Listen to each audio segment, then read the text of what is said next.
Media మిత్రులకు నమస్కారం. Congress party అధికారం కోసం ఎన్ని అబద్ధాలైనా ఆడుతుంది, మాట తప్పుదనటానికి నిన్న కోర్టులో జరిగిన విధానమే దానికి నిదర్శనం చెప్పి మేము భావిస్తూ ఉన్నాం. ఎన్నికల ముందు కామారెడ్డి డిక్లరేషన్లో 42% అన్ని రంగాల్లో మీకు రిజర్వేషన్ కల్పిస్తామని చెప్తే ప్రజలు నమ్మి కాంగ్రెస్ పార్టీకి అధికారం ఇస్తే ఇవాళ బీసీల నోట్లో ఇవాళ మన్నుగొట్టే కార్యక్రమాన్ని కాంగ్రెస్ పార్టీ మెల్లమెల్లగా ఇవాళ చేస్తూ ఉన్నది. వాళ్ళ మోసపు బుద్ధి ప్రతిరోజు ఇవాళ బయటపడతా ఉన్నది. నిజంగా కాంగ్రెస్ పార్టీకి చిత్తశుద్ధి ఉంటే బీసీల బిల్లు పాస్ అయ్యడానికి చేయాల్సినంత కసరత్తు కాంగ్రెస్ ప్రభుత్వం చేయలేదు.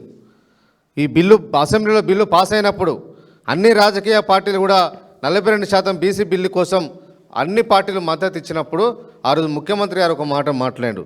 ఎవరైనా కోర్టుకు వెళ్తే కోర్టుకు వెళ్లకుండా చూడాల్సిన బాధ్యత ఇవాళ మీ మీద అని చెప్పి ఆ రోజు రేవంత్ రెడ్డి గారు మాట్లాడాడు. నిన్న మరి ఈ మాధవరెడ్డి అనే ఒక పిటిషనర్ బీసీలకు వ్యతిరేకంగా హైకోర్టుకు వెళ్తే ఎందుకు కాంగ్రెస్ ప్రభుత్వం కాంగ్రెస్ పార్టీ చొరవ తీసుకోవాలని చెప్పి ఇవాళ మేము ప్రశ్నిస్తూ ఉన్నాం. ఎందుకు మీడియేషన్ చేయలేదు? ఇవాళ ఈ బీసీ బిల్లు కోసం సుప్రీంకోర్టుకు వెళ్ళడానికో హైకోర్టుకు వెళ్ళడానికో మీ మంత్రులు సినిమా ఒక నటుల్లాగా పెద్ద పెద్ద యాక్టర్లాగా నటిస్తున్నారు తప్ప ఎందుకు మాధవరెడ్డి ఇంటికి వెళ్ళి ఎందుకు తనను కన్విన్స్ చేయాలని చెప్పి ఇవాళ మేము ప్రశ్నిస్తూ ఉన్నాం.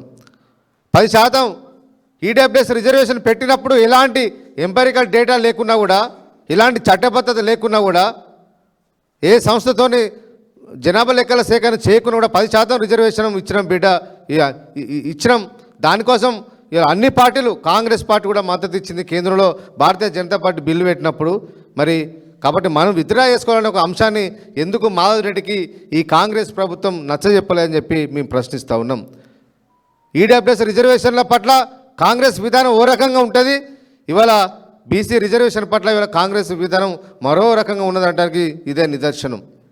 8 మంది పార్లమెంట్ సభ్యులు కాంగ్రెస్కు ఉంటారు, 8 మంది బీజేపీలకు ఉంటారు. మొన్న జరిగిన అసెంబ్లీలో బిల్లు పాస్ అయిన తర్వాత పార్లమెంట్లో జరిగిన సమావేశంలో పట ఎందుకు ఈ అంశాన్ని లేవనెత్తలేదని చెప్పి ఇలా మేము ప్రశ్నిస్తూ ఉన్నాం. ఇవాళ బీసీల కోసం దేశవ్యాప్తంగా బిల్లు పెట్టాలని చెప్పి, బీసీల జనాభా ఎంతుందో అంత వాళ్ళకు రిజర్వేషన్లు ఇవ్వాలని చెప్పి అన్ని రాష్ట్రాల్లో ఇవాళ ప్రచారం చేసుకునే కాంగ్రెస్ పార్టీ ప్రతిపక్ష నేత రాహుల్ గాంధీ గారు ఎందుకు మొన్న పార్లమెంట్ సెషన్లో వాళ్ళ సభ్యులతో ఎందుకు ప్రశ్నించలేదు? ఎందుకు భారతీయ జనతా పార్టీని ఎందుకు నిలదీయలేదు? ఎందుకంటే తెలంగాణ రాష్ట్రంలో ఉన్న బీసీలకు 42% రిజర్వేషన్ రావడం మీకు ఇష్టం లేదు.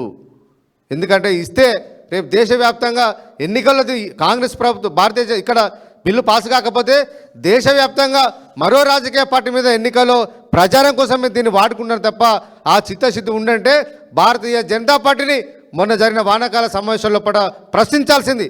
ఆ రోజు మాట్లాడిన చోట మాట్లాడరు, బయటకు వచ్చి కోర్టులో పోయి ఒక ఆడియన్స్ లాగా పట్టిన పోయి కూర్చుని చేతులు కట్టుకొని ఒక నటిస్తారు. ఎందుకు ఈ నటనలు? ఎవరిని మోసం చేయడానికి ఎన్ని రోజులు మీరు ఇట్లా నటిస్తారని చెప్పి వాళ్ళ కాంగ్రెస్ మంత్రులను మేము ప్రశ్నిస్తూ ఉన్నాం.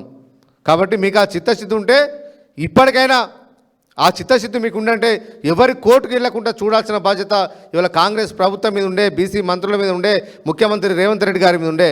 ఆ పని చేయలేదంటేనే ఈ బిల్లు పాస్ కావడం మీకు ఇష్టం లేదన్నది చాలా స్పష్టంగా అర్థమైపోయింది. కాబట్టి రాబోయే రోజుల్లో జూబ్లీస్ ఎన్నికలైనా మీరు నెలకు పెట్టినా 2 నెలలకు పెట్టినా స్థానిక సంస్థల ఎన్నికలు కూడా కాంగ్రెస్ పార్టీకి భూస్థాపితం చేయడానికి ఇవాళ ప్రజలు సిద్ధంగా ఉన్నారని చెప్పి మేము భావిస్తూ ఉన్నాం. జై తెలంగాణ.